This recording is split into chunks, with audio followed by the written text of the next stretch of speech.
मित्रांनो, आज आपण जातो श्रीपाद स्वामींच्या दर्शनाला। सर्वात प्रथम आपण बघा LTTवरून चढत आहोत। इथं विशाखापट्टणम एक्सप्रेस आहे। विशाखापट्टणम एक्सप्रेस में आता सकाळी 6:55 आपल्याला ट्रेन आहे। या ट्रेनने आपण उद्या सकाळी 7 वाजता पिठापूरला पोहोचणार आहोत। तुम्ही बघू शकता।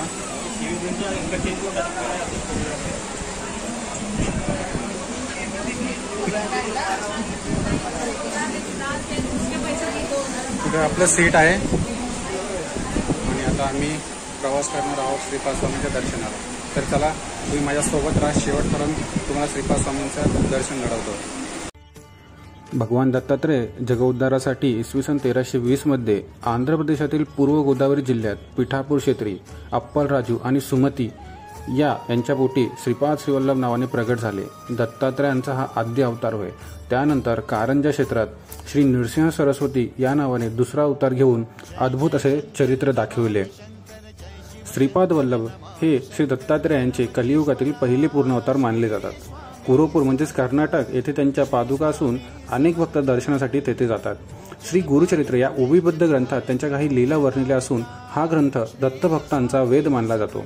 इसवी सन 1320 मध्ये दत्तात्रयांनी श्रीपाद वल्लभ म्हणून जन्म घेतला। श्रीपाद वल्लभांचा आयुष्यकाल 30 वर्षांचा होता। आंध्र प्रदेशातील गोदावरी जिल्ह्यातील पिठापूर हे त्यांचे जन्म ठिकाण। तेथून ते कुरोपूर या ठिकाणी गेले।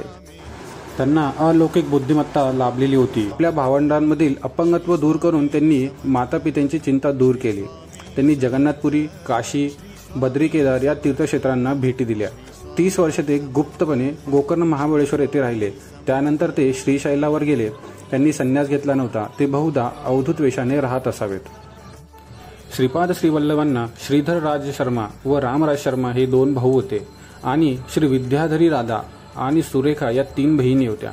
ब्रह्मश्री मल्लादी, बापन्ना वधानुलू आणि अखंड लक्ष्मी सौभाग्यवती राजमांबा हे मातामह व मातामही होत।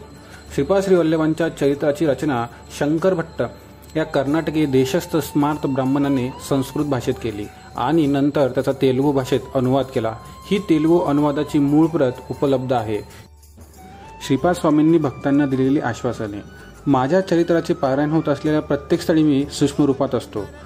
मला समर्पित असलेल्या साधकांचा मी डोळ्यात तेल घालून सांभाळ करतो। सतत माझे ध्यान करणाऱ्यांचे कर्म ते कितीही जन्मांतरीचे असले तरी मी ते भस्म करून टाकतो। तुमचे अंतःकरण शुद्ध असले तर माझा कटाक्ष सदैव तुमच्यावर असतो। मित्रांनो, फायनली आपण पिठापूरला पोहोचलेलो आहे आणि आता आपण लवकर श्रीपादांच्या दर्शनाला जाऊयात। तिथून हार्डली 300 मीटर अंतरावर श्रीपाद स्वामींचं मंदिर आहे। सर्वात प्रथम आपण स्नान करूयात आणि मग दर्शनाला जाऊयात। चला, लवकरच आपण दर्शन करू। मित्रांनो, हे तिथं स्टेशन आहे आणि इथं बघा हे हनुमानांची अशी मूर्ती आहे आणि या ठिकाणाहून आपल्याला पुढं जायचं आहे। हा असा रोड लागेल। रोडवरून तुम्हाला लेफ्ट घ्यायचं आहे। लेफ्ट घेऊन पुढं तिथे एक छोटंसं मंदिर आहे। त्या मंदिरापासून आपल्याला राईट टर्न घ्यायचा आहे। राईट टर्न घेतला की सरळ जाऊन आपल्याला श्रीपाद स्वामींचं टेम्पल भेटेल। हे बघा, हे जे समोर दिसतंय तुम्हाला छोटंसं टेम्पल, या टेम्पलपासून आपल्याला आतमध्ये जायचं आहे।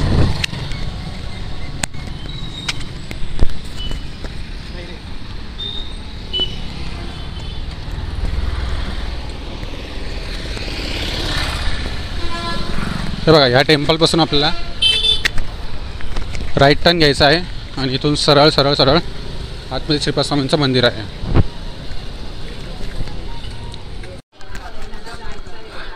मित्रांनो, आपण मंदिराजवळ पोहोचलेलो आहे आणि सगळ्यात पहिले आपण इथं आता लॉकर घेऊयात।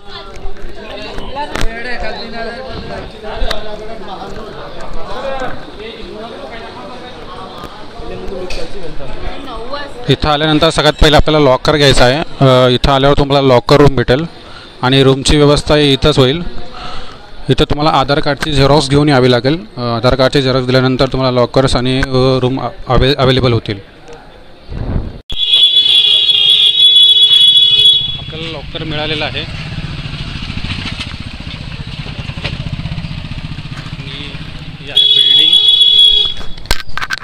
या बिल्डिंगमध्ये आपल्याला लॉकर मिळालेलं आहे। तिथे एक मोठा हॉल आहे, तिथं राहण्याची व्यवस्था आहे। आणि राहण्याची व्यवस्था फ्री ऑफ कॉस्ट आहे, कोणताही चार्ज केला जात नाही.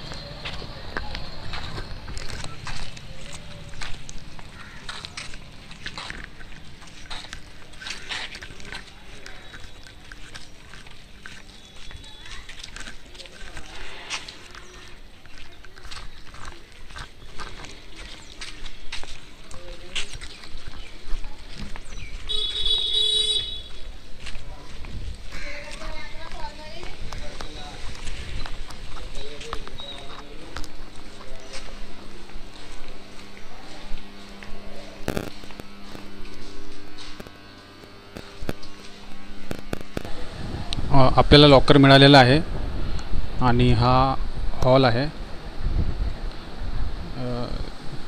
सर्व व्यवस्था आहे इथे.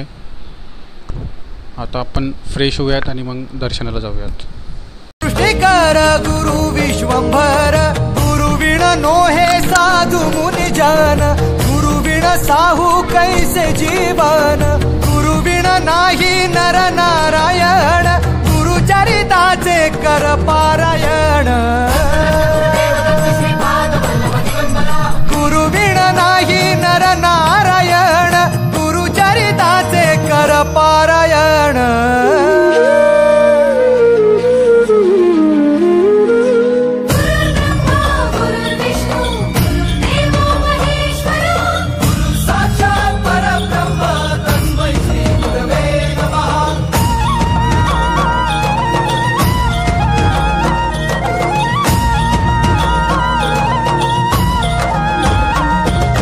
दिगंबरा दिगंबरा श्रीपाद वल्लभ दिगंबरा,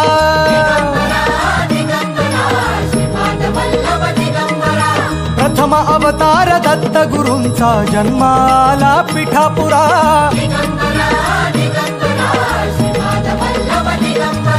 श्रीपाद वल्लभ मनुष्य रूपी गुरु लाभला चराचरा,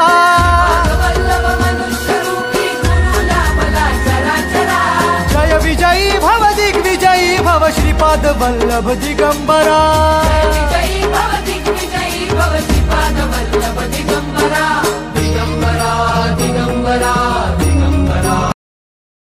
दररोज सकाळी 8 ते 9 या दरम्यान इथे नाश्ता मिळतो. यानंतर श्रीपाद श्रीवल्लभ स्वामी महाराजांच्या पादुकांना पंचामृताने अभिषेक केला जातो. यात दूध, दही, मध, तूप आणि ड्रायफ्रूटचा वापर केला जातो. सकाळी अभिषेक झाल्यानंतर पंचामृताचा प्रसाद म्हणून सर्व भक्तांना अशा प्रकारे दिला जातो. यानंतर दुपारी 12:30 नंतर महाप्रसादाला सुरुवात होते. दररोज संध्याकाळी 7 ते 8च्या दरम्यान पालखी सोहळा असतो. त्यानंतरही अशाच प्रकारे महाप्रसाद दिला जातो.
दिगंबर तू अवदुंबर दत्त दिगंबर तू अवदुंबर दत्त दिगंबर तू अवदुंबर दत्त दिगंबर तू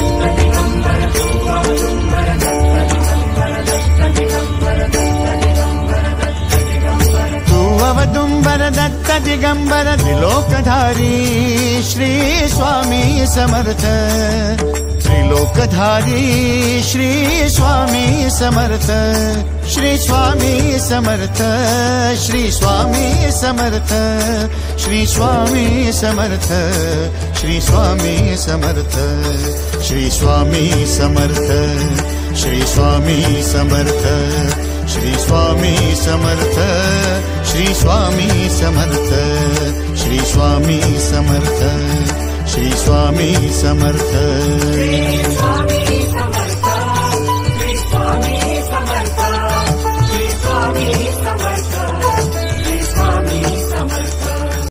मित्रांनो, इथं आपला प्रवास संपलेला आहे. खूप छान प्रवास झाला आहे.